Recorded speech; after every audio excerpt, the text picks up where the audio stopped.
Bismillahirrahmanirrahim. Assalamualaikum warahmatullahi wabarakatuh. Alhamdulillahirabbil alamin. Assalatu wassalamu ala asrofil anbiya'i wal mursalin wa ala alihi wa sahbihi ajmain. Segala puji hanyalah milik Allah. Dengan berkat rahmat dan karunia-Nya kita masih dapat melakukan aktivitas kita sebagaimana biasanya. Selawat berangkaikan salam, marilah sama-sama kita kirimkan kepada arwah junjungan Nabi besar kita dengan berupa doa selawat, Allahumma sholli ala Muhammad wa ala ali Muhammad. Semoga nantinya kita mendapatkan syafaat yaumil mahsyar. Amin ya rabbal alamin. Baiklah ananda ustazah semuanya, apa kabar? Semoga semuanya dalam keadaan sehat dan semangat untuk mengikuti pembelajaran kita pada hari ini. Nah, sebelum kita memasuki materi pembelajaran, Ustazah akan menyampaikan satu buah hadis. Semoga dengan hadis ini mengingatkan kita untuk meningkatkan kebaikan kita. Yang mana hadisnya berbunyi, tabassumuka fi wajhi akhika shadaqah. Yang artinya, senyum antum di hadapan saudara antum adalah sedekah. Hadis riwayat Tirmizi. Nah, dengan senyum kita kepada saudara kita bisa bernilai pahala di sisi Allah. Nah, apabila ananda ustazah nanti bertemu dengan saudaranya atau teman-temannya, jadi kita bisa memberikan senyuman. Dengan senyum tersebut akan menambah timbangan pahala kita. Nah, semoga hadis ini bisa dimengerti dan bisa diterapkan dalam kehidupan sehari-hari. Sebelum belajar, jangan lupa baca doa dulu ya. Baiklah ananda ustazah semuanya, apa kabar? Semoga semua ananda ustazah dalam keadaan sehat dan masih semangat untuk mengikuti pembelajaran kita pada hari ini. Sekarang kita berjumpa kembali di pembelajaran bahasa Indonesia subtema 3. Kita mendalami tentang menentukan kalimat utama, ide pokok, dan kalimat pendukung. Nah, sekarang yuk kita simak pembelajaran selanjutnya. Baiklah ananda semuanya, di poin ini kita membuat karangan dengan mengembangkan ide pokok di setiap paragraf. Nah, sebelum ananda ustazah membuat sebuah karangan, ustazah akan mengingatkan kembali apakah yang dimaksud dengan kalimat utama, ide pokok, dan kalimat penjelas. Supaya nanti setelah membuat karangan, ananda ustazah bisa menentukan mana kalimat utama, ide pokok, dan kalimat penjelas dari paragraf yang dibuat. Nah, sekarang ustazah akan bahas poin yang pertama, yaitu kalimat utama. Apa itu kalimat utama?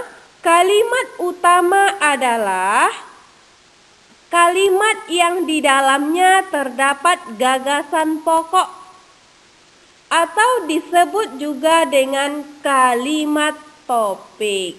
Nah, itulah yang disebut dengan kalimat utama. Poin berikutnya yaitu ide pokok. Nah, di sini kita ketemu kembali di ide pokok. Ide pokok adalah ide atau gagasan yang menjadi pokok pengembangan suatu paragraf atau disebut juga dengan gagasan yang menjadi dasar sebuah paragraf. Nah, itulah dia yang disebut dengan ide pokok, dasar dari sebuah paragraf. Nah, poin berikutnya yaitu kalimat penjelas. Nah, apa yang dimaksud dengan kalimat penjelas? Kalimat penjelas adalah kalimat yang berisi penjabaran dari kalimat utama. Nah, kalimat penjelas itu adalah kalimat penjabaran dari kalimat utama.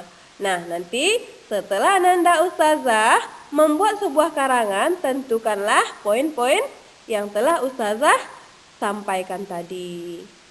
Nah, sekarang perhatikan contoh berikut ini. Baiklah Ananda semuanya, perhatikan dan simaklah teks berikut ini. Karena setelah ini kita akan menentukan mana kalimat utama, ide pokok dan kalimat penjelas berdasarkan teks tersebut. Merawat alat gerak manusia. Cahaya matahari pagi sangat baik untuk penyerapan vitamin D. Maka, melakukan olahraga di pagi hari merupakan salah satu cara merawat tulang kita. Otot-otot rangka dapat mengalami cedera dan gangguan seperti bagian-bagian tubuh yang lain.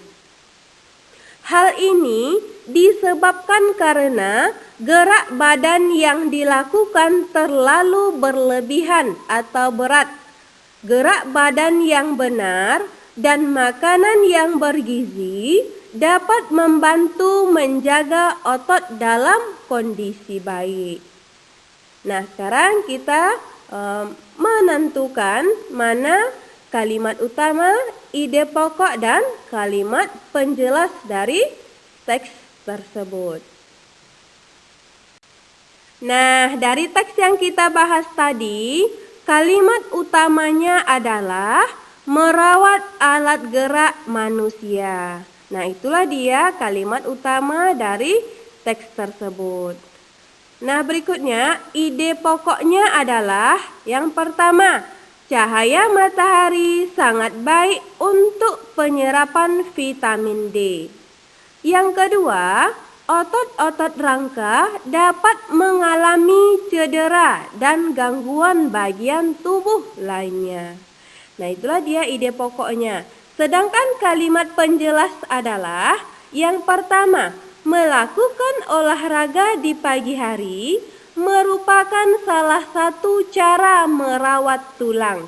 Nah, itulah dia kalimat penjelas dari ide pokok tersebut. Yang kedua, otot rangka dapat mengalami cedera disebabkan karena gerak badan yang terlalu berlebihan atau berat. Yang ketiga, gerak badan yang benar dan makanan yang bergizi dapat membantu menjaga otot dalam kondisi baik. Nah, itulah dia kalimat penjelas dari ide pokok yang poin nomor 2. Baiklah Ananda semuanya, berdasarkan materi pembelajaran kita pada hari ini, kerjakanlah latihan berikut ini.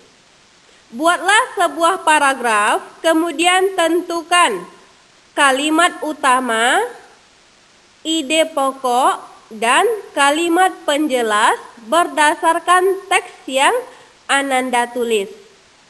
Jawablah di link Google Form yang nantinya Ustazah akan kirimkan.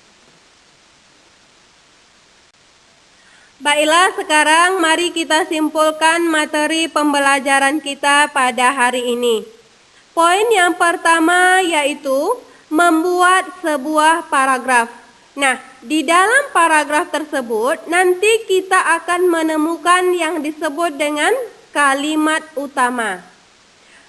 Yang disebut dengan kalimat utama yaitu kalimat yang di dalamnya terdapat gagasan pokok atau nama lain disebut kalimat topik. Nah, itulah dia yang disebut dengan kalimat utama. Nah, di poin kedua yaitu ide pokok.